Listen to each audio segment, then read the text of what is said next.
belajar atletik. Assalamualaikum warahmatullahi wabarakatuh. Baiklah anak-anak, ketemu lagi dengan Pak Septa. Untuk hari ini kita akan belajar tentang atletik, yaitu lari jarak pendek, jarak menengah, dan lompat jauh. Sebelum kita mulai, marilah kita berdoa dulu. Untuk berdoa, silahkan kita membaca basmalah bersama-sama. Oke anak-anak, baiklah kita mulai. Bismillahirrahmanirrahim. Oke, setelah kita berdoa membaca basmalah, silahkan dipersiapkan bukunya, yaitu buku Mass Media kelas 4 yang sudah kamu beli. Mudah-mudahan semuanya sudah punya.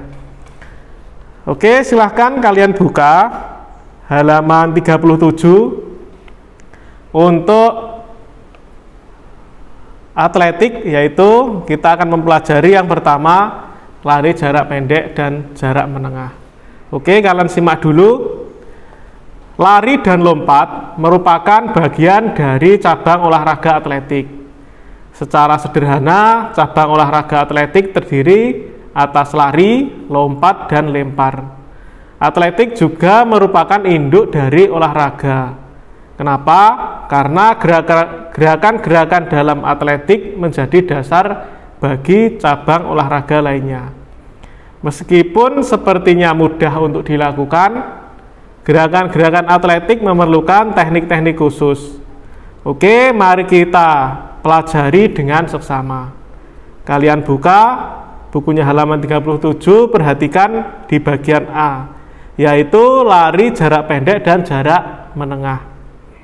Lari dapat dibedakan menjadi lari jarak pendek, lari jarak menengah, dan lari jarak jauh. Namun saat ini kamu hanya akan mempelajari tentang lari jarak pendek dan jarak menengah saja. Lari jarak pendek dan jarak menengah memiliki ciri berbeda. Demikian juga dengan prakteknya, diperlukan teknik yang berbeda juga.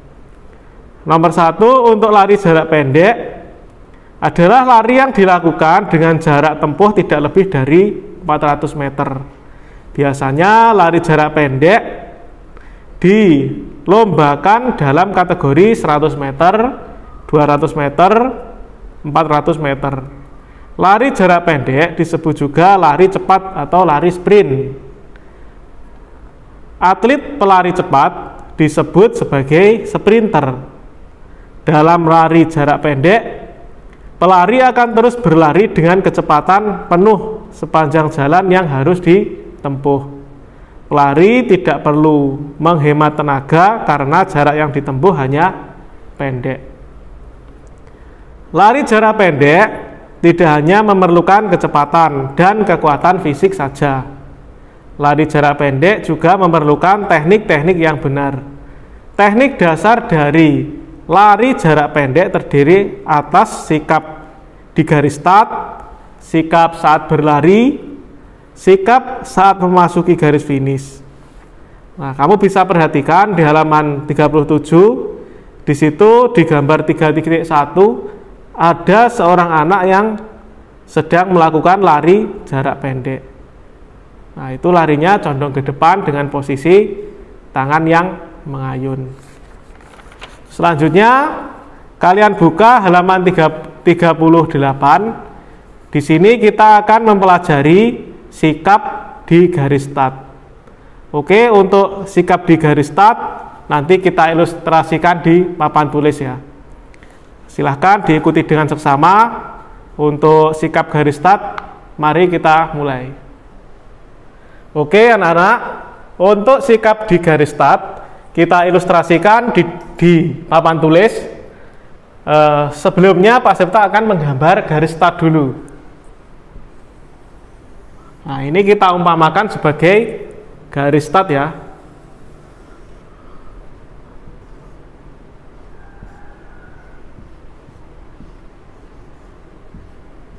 Oke, ini kita umpamakan garis start. Untuk laju pelarinya berarti ke sana ya. Ini kita sorotnya dari atas. Untuk laju larinya berarti ke sana. Ini maksudnya ke depan menuju garis finish ya sana. Terus selanjutnya, sikap di garis start yang benar adalah, kamu simak halaman 38, nomor 1, posisi jongkok dengan rileks. Rileks itu maksudnya santai. Berarti awalan untuk pelari itu masuknya dari sini ya nak ya.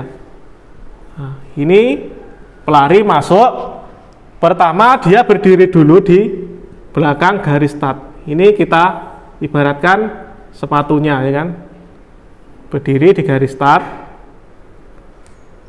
Nah, setelah berdiri dia maju ke depan dengan posisi jongkok ya, jongkok ya, berarti kedua lutut ditekuk, terus lutut kaki kanan menempel pada permukaan tanah. Jika pelari menghadapnya ke sana, berarti kaki kanannya di sini lah ya. Nah, berarti lututnya itu menempel di tanah di sini. Nah, ini kita ibaratkan lutut. Ya. Lututnya menempel, terus posisi kaki kiri berada di samping lutut kanan. Nah, ini berarti kaki kirinya. Kaki kirinya posisinya ditekuk dengan lutut di atas lah ya. Berarti kaki kirinya di sini. Nah, ini kaki kiri. Nah, berarti posisinya menghadap ke sana, lutut kanannya menempel di tanah, kaki kirinya juga menempel di tanah dengan posisi sejajar. Terus selanjutnya, jarak antara kaki kiri dengan kaki kanan atau lutut kaki kanan kurang lebih 1 kepal. Nah, jaraknya itu ini ya. Ini posisinya sejajar dengan jarak kurang lebih 1 kepal.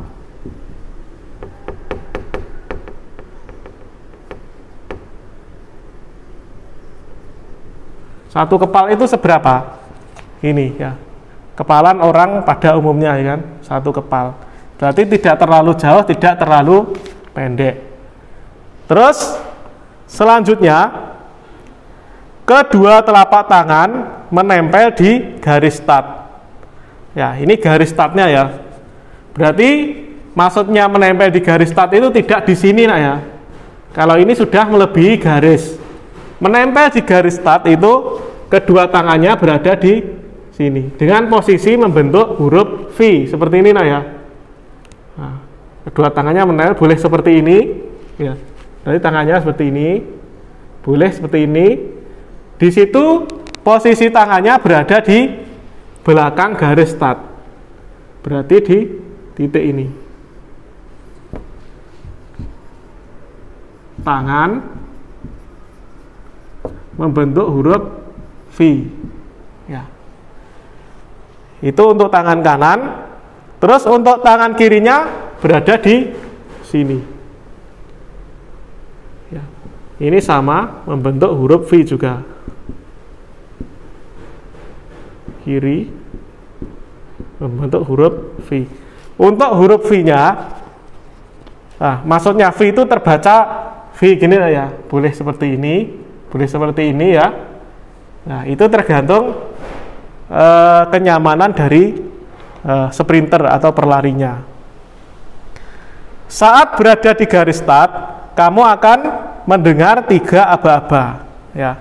Dalam posisi jongkok, pandangan lurus ke depan, itu kamu akan mendapatkan 3 aba-aba. Yang pertama, bersedia, siap, dan ya. Nah, setelah bunyi ya, berarti kamu melaju ke depan dengan kekuatan penuh. Saat mendengar aba-aba bersedia, lakukan sikap di garis start seperti penjelasan di atas. Berarti jika ada aba-aba, pertama kamu masuk dulu dengan posisi berdiri menghadap ke depan. Terus jika ada aba-aba bersedia, berarti kamu maju ke sini. Terus jongkok dengan posisi lutut berada di belakang garis start, sejajar dengan kaki kiri Kira-kira ukurannya 1 kepal, terus kedua tangan berada di depan agak menyamping tapi di belakang garis start. Terus selanjutnya sikap di garis start seperti penjelasan di atas. Ketika mendengar aba-aba start, angkatlah lutut kaki kanan yang menempel di tanah. Usahakan posisi pinggul lebih tinggi dari bahu dan pindahkan berat badan ke depan. Oke, setelah bersedia maju, posisi lutut siap. Jika ada posisi siap berarti pinggulmu diangkat, otomatis lutut akan terangkat, kan? Berarti posisinya menungging, tumpuannya berada di depan, di tangan kanan dan tangan kiri, terus pandangan ke bawah. Posisi tangan harus lurus dan pandangan tetap rileks ke bawah. Kemudian setelah mendengar aba-aba ya, tolakkan badan ke depan dengan kekuatan penuh, segera ayunkan tangan. Maksudnya setelah bersedia siap, itu pinggulmu naik, pandangan ke bawah, ya. Setelah ya, berarti kamu langsung melaju ke depan dengan kekuatan penuh. Terus selanjutnya bagian B, sikap saat berdiri. Oke, saat berlari hendaknya kamu selalu berkonsentrasi dan menjaga keseimbangan. Ayunan tangan sekuat mungkin dan langkahkan kaki pendek-pendek namun cepat. Berlarilah dengan bertumpu pada ujung kaki. Nah, di sini yang membedakan antara lari jarak pendek dan lari jarak jauh yaitu di tumpuan kakinya. Kalau lari jarak pendek, ya, itu tumpuan berada di ujung kaki atau bagian jari, terus telapak kaki agak maju sedikit. Nah, soalnya jika kita menapak, itu kecepatannya tidak terlalu tinggi. Oke, bagian C, sikap saat memasuki garis finish. Oke, untuk yang ini kita hapus dulu nak ya. Nah, nanti kalian bisa menghentikan videonya jika ingin mencatat, atau bisa kamu ulangi lagi jika ada sesuatu yang kurang paham, ada yang kurang kalian pahami. Setelah tadi garis start, selanjutnya garis finish. Nah, ini kita ilustrasikan sebagai garis finish.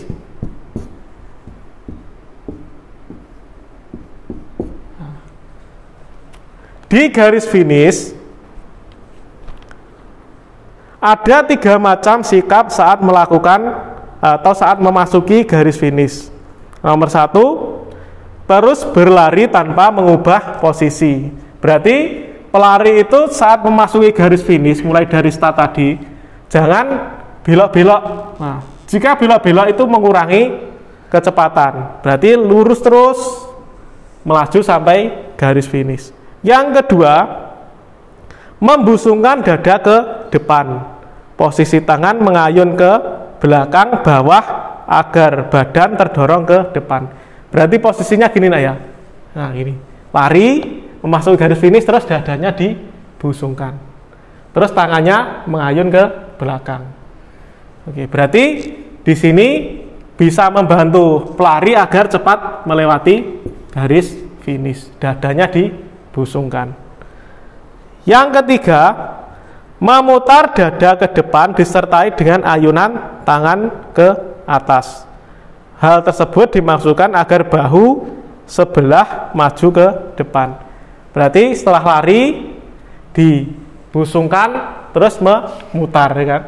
Memutar boleh ke kanan, boleh ke kiri, tergantung porsinya masing-masing. Tujuannya supaya badan lebih cepat masuk ke garis finish.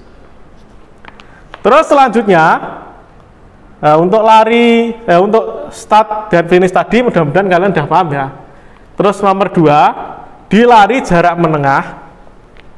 Lari jarak menengah adalah lari yang dilakukan dengan jarak lebih dari 400 meter. Kalau jarak pendek tadi 100, 200, 400. Kalau di jarak menengah yaitu ada 400. Itu lari yang paling pendek di jarak menengah. Tetapi tidak lebih dari 1.500 meter.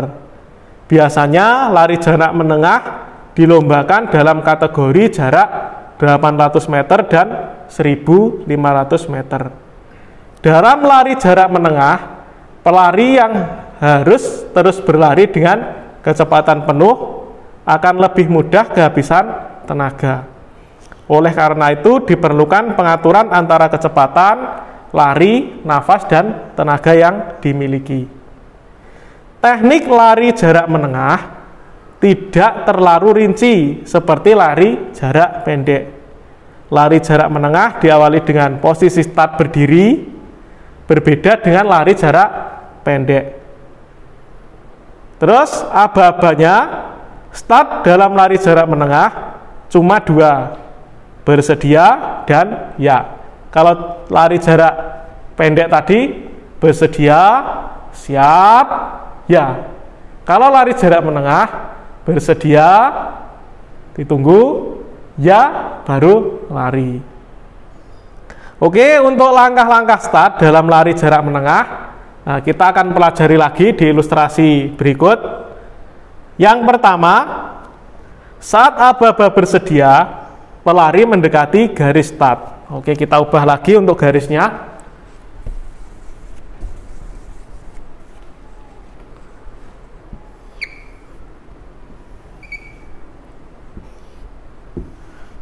Ini untuk garis start di lari. Oke. Garis start di lari jarak menengah. Pertama, aba-aba bersedia, pelari mendekati garis start dan menempatkan satu kaki di belakang garis. Posisi badan pelari seperti hendak melangkah. Berarti posisinya kalau start berdiri itu pelari maju mulai dari belakang, ya kan, tempat sebelum posisi di start. Bersedia, dia maju ke depan dengan posisi kaki kanan di depan, kaki kiri di belakang. Kanan, kiri. Terus menempatkan salah satu kaki di belakang garis. Oke, posisi badan pelari hendak seperti melangkah. Berarti seperti orang mau berlari gini ya, biasa ya. Nah, kaki kanan di depan, kaki kiri di belakang, posisinya agak condong ke depan. Terus kedua tangan hendak akan mengayun. Selanjutnya, kaki depan dan belakang berjarak kurang lebih selebar bahu. Lebar bahu itu mulai dari sini ya. Berarti posisinya kurang lebih seperti ini ya. Nah, ini porsinya bahu masing-masing. Oke. Terus badan agak membungkuk dengan tangan ditempatkan sesuai dengan penempatan kaki. Badannya agak membungkuk seperti orang mau berlari itu, tapi berlarinya sambil berdiri, startnya maksudnya. Setelah aba-aba ya, pelari segera berlari secepat mungkin menuju garis finish. Jadi yang pertama, pelari maju, bersedia, nah, kaki kanan, kaki kiri, pandangan lurus ke depan, posisi tangan berada di samping badan sambil pandangan lurus ke depan.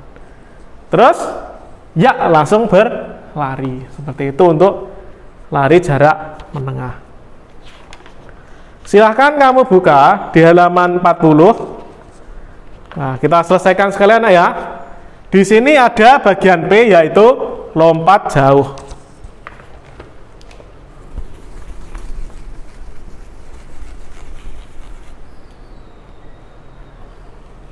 Oke, sebelum ke lompat jauh, Mas Septa ingin bertanya, kalian masih ingat bedanya lompat dan loncat, ya kan?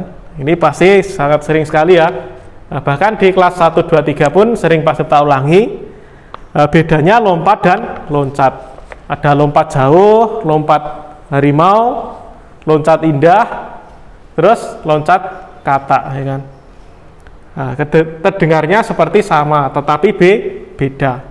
Kalau lompat itu dorongannya ke atas itu menggunakan kaki satu, ya kan? Contohnya lompat jauh, terus lompat harimau. Nah, itu dorongannya ke atas menggunakan satu kaki. Kalau loncat menggunakan dua kaki, ya kan?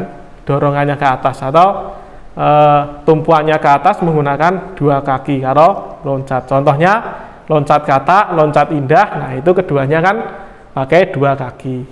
Oke, selanjutnya di sini ada teknik-teknik tentang lompat jauh. Nah, sebelum itu Pak Cipta bacakan dulu. Lompat adalah gerakan memindahkan tubuh ke atas dengan dimulai awalan lari dan dilakukan dengan tumpuan satu kaki. Ya, lompat enak ya. Kalau lompat itu satu kaki, loncat dua kaki. Terus lompat dalam olahraga atletik terdiri atas lompat jauh, lompat tinggi, lompat jangkit, lompat galah, dan lain sebagainya.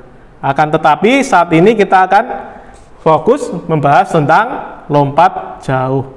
Teknik-teknik dalam melakukan lompat jauh sebagai berikut.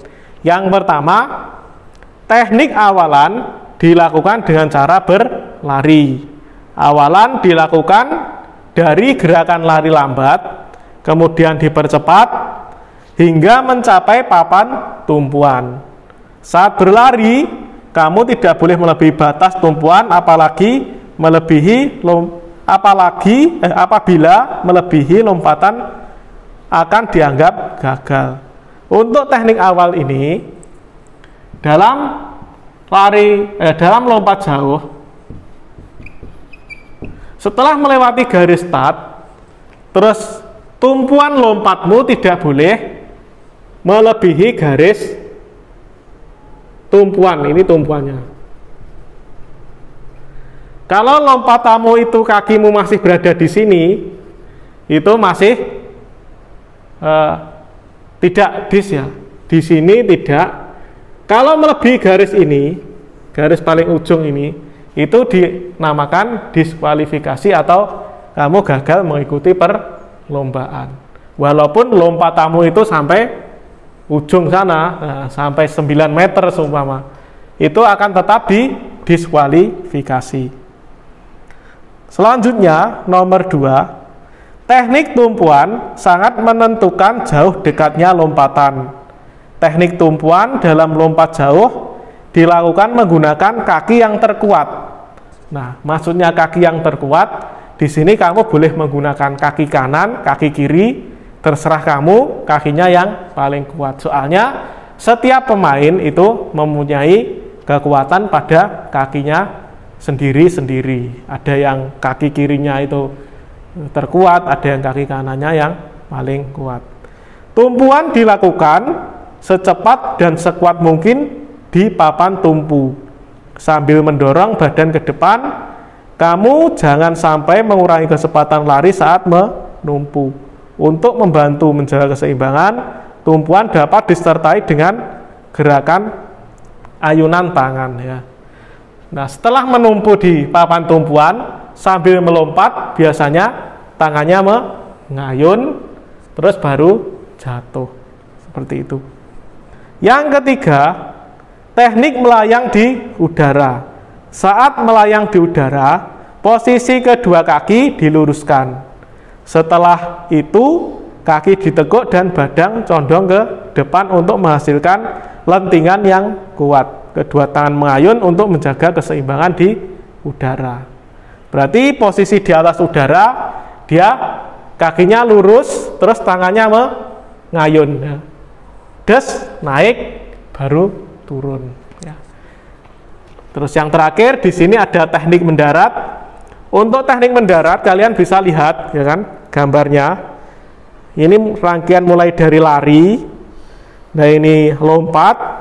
Nah maksudnya tadi seperti ini, kakinya lurus dengan posisi tangan mengayun ke depan.